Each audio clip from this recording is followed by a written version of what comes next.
नमस्कार मैत्रिणींनो, घरची सोपी रेसिपीत आपल्या सर्वांचे स्वागत आहे।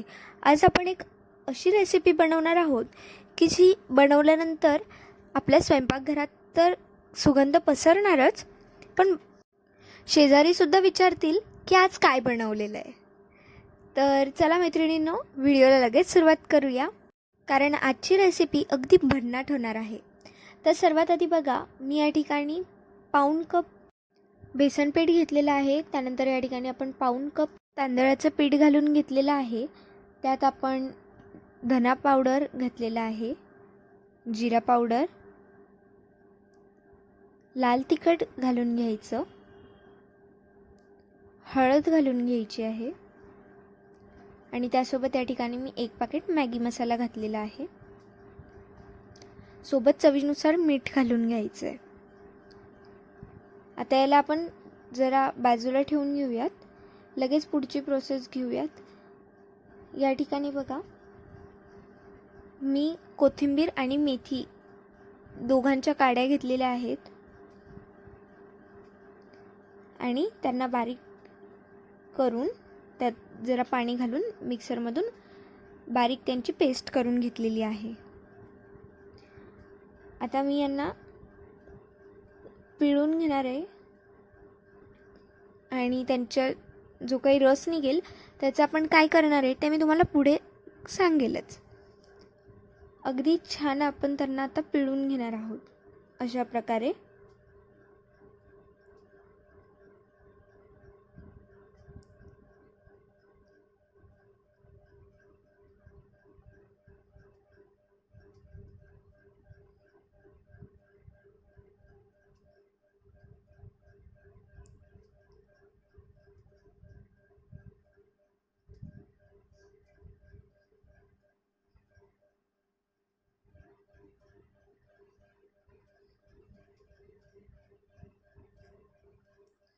आता बघा, आपण रस काढून घेतलेला आहे, त्यालाही आपण आता बाजूला ठेवून घेऊयात। आता या ठिकाणी मी मेथी घेतलेली आहे, अगदी बारीक अशी मेथीला चिरून घ्यायचं आहे।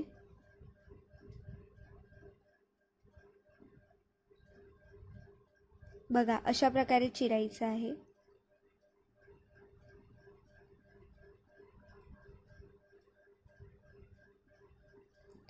आता या ठिकाणी मी ही मेथी या पिठात घालून घेत आहे आणि याला पण छान मिक्स करून घ्यायचं।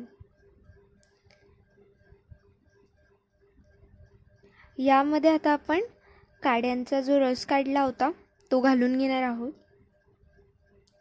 हळूहळू घालायचा आहे, जेवढी आवश्यकता आहे तेवढीच, कारण आपल्याला जो आपला पिठाचा गोळा आहे तो अगदी पातळही नाही करायचा आहे ना जास्त घट्ट करायचा आहे, त्यामुळे अगदी पाणी हळूहळू घालायचे। बघा, आता आपलं पीठ तयार झालं आहे। आता आपण याला 10 मिनिटासाठी झाकून ठेवणार आहोत। आता या ठिकाणी बघा, मी एक स्टीमर, माझ्याकडे प्लेट आहे स्टीमरची, ती घेतलेली आहे आणि त्यावरती अशा प्रकारे हे पीठ पसरवून घेत आहे। बघा, पिठाची कन्सिस्टन्सी जास्त पातळही नाही आहे आणि जास्त घट्टही नाही आहे। जर तुमच्याकडे स्टीमरची अशी प्लेट नसेल तर तुम्ही ताटातही हे असं पसरवून घेऊ शकता। आता यावर मी थोडी तीळ टाकलेली आहे आणि ती त्याच्यावर प्रेस करून घेतली आहे, जेणेकरून ती निघणार नाही। आता बघा, या ठिकाणी पाणी छान उकळलं आहे। आता यात मी ही प्लेट ठेवत आहे। तुम्हीसुद्धा कढईमध्ये खाली रिंग ठेवून किंवा स्टँड ठेवून त्याच्यावरती ताट ठेवूनही तुम्ही करू शकतात, वरतून झाकण ठेवून।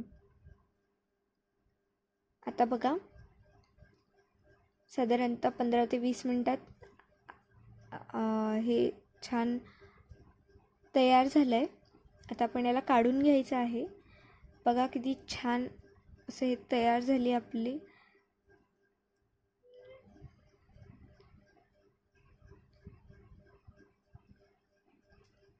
आता याचे आपण थंड झाले की बारीक बारीक स्लाइस करून घ्यायचे आहेत।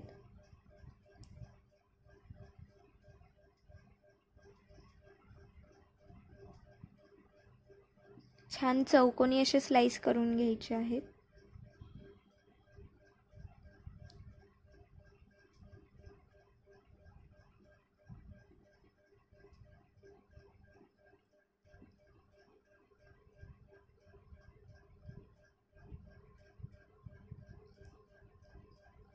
आणि सगळ्या साईज जर इक्वल साईजचे असतील पीसेस तर ते बघायलासुद्धा आणि खायलासुद्धा खूप आकर्षक वाटतात.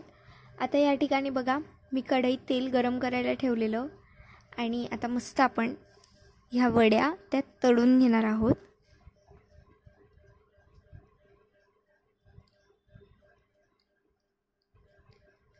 बघा छान गोल्डन कलर येईपर्यंत आपल्याला वड्यांना तळायचं आहे आणि नंतर आता आपण त्यांना प्लेटमध्ये काढून घेणार आहोत. मैत्रिणींनो, मेथीच्या वड्या अगदी चवीला तर खूपच कुरकुरीत आणि छान लागतात, अजिबात कडू नसतात. आणि आपण त्यात जे मेथी आणि कोथिंबिरीच्या काड्यांचं जे रस घातलेला आहे त्याच्याने सुद्धा वडींना अगदी छान चव येते. आणि आपण नंतर वड्यांची चव एनहान्स करायला त्यावर तिळीचे दाणे घातलेले आहेत, ते सुद्धा अगदी छान लागतात खाताना. नक्की डिश ट्राय करून बघा आणि कशी वाटली कमेंट करून सांगा. व्हिडिओला लाईक करा, चॅनलला सबस्क्राईब करा. धन्यवाद.